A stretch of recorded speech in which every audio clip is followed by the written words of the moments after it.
Let's talk Tanya for the 29th of Sivan of a leap year.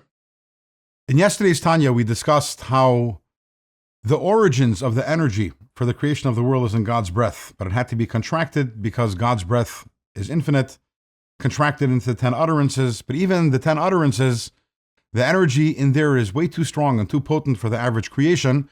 So we had to have further contractions. We spoke yesterday about the idea of taking different letters from different words and putting them together to create new words. We spoke about exchanging letters for others. And then we spoke about Gematriya, numerical value. Numerical value is a real thing. In Torah and Yiddishkeit, the fact that two words have the same numerical value means something.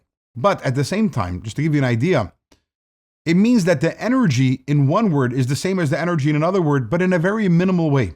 By way of example, if I have a dozen eggs and you have a dozen diamonds, so, hey, it's the same, a dozen. No, it's not really the same at all. These are eggs and these are diamonds. In what way are they the same?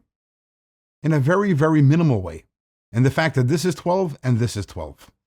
The amount is the same, and that's about it. So when you have two words and they have the same numerical value, what that means is that they share an equal amount of energy, whatever that means.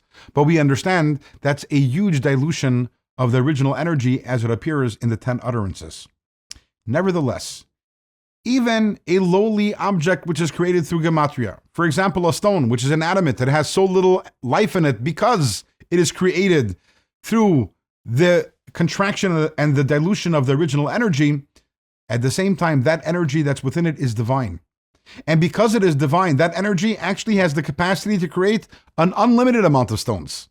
However, every single one of its creations will be inanimate.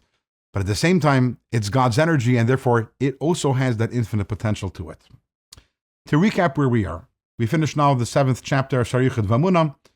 We've spoken about God's unity. We understand why creation doesn't pose a contradiction to God's unity. We spoke about the lower level of God's unity and the higher level, known as Yichud Tata, Yichud Ilah. We introduced the idea of Simtsum Shaloi Kipshutei. Once we understand God's unity, we understand the contraction that Kabbalah talks about is not to be taken literally, because if it were to be taken literally, then God is aware of things which are outside of him, which is a contradiction to God's unity. And then that segued into a conversation about Memali and Soiviv, these two different modalities of divine light. We're in a place now where we could look around the world and say, yes, God, you are one. Despite everything that I see, there is only you. However, there's a more subtle issue, which the following chapters are going to discuss. When we talk about God's absolute unity, how do we reconcile that with the idea that God has so many different characteristics and qualities? There's God's wisdom, God's kindness, God's will. If God is absolute oneness, how does God have all of these different qualities and characteristics? And that is a topic, again, we will be starting in tomorrow's Let's Talk Tanya.